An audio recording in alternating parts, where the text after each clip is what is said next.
Bocoran rekaman pertemuan Perdana Menteri Israel Benjamin Netanyahu dengan keluarga sandera Israel di jalur Gaza diketahui telah dirilis salah satu media Israel.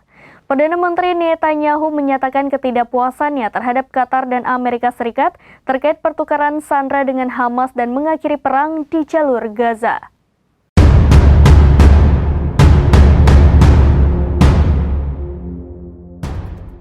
Bocoran rekaman pertemuan Perdana Menteri Israel Benjamin Netanyahu baru-baru ini dengan keluarga sandera Israel di jalur Gaza diketahui telah dirilis oleh salah satu media Israel. Perdana Menteri Netanyahu menyatakan ketidakpuasannya terhadap posisi Qatar dan Amerika Serikat terkait negosiasi pertukaran tahanan dengan Hamas dan mengakhiri perang di jalur Gaza. Dalam rekaman yang bocor, Netanyahu mengatakan Qatar mampu memberikan tekanan yang lebih besar terhadap gerakan perlawanan Islam atau Hamas namun tidak melakukan hal tersebut.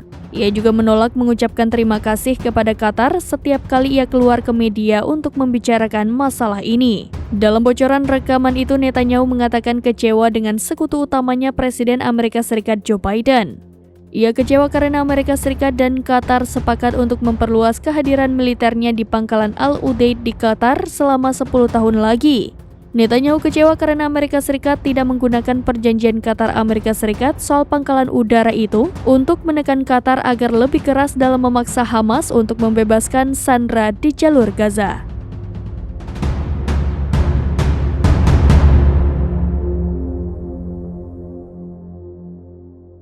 Demikian informasi terkini, Syederalun saksikan terus berita lainnya di kanal YouTube Serambi News, website dan Facebook serambinews.com.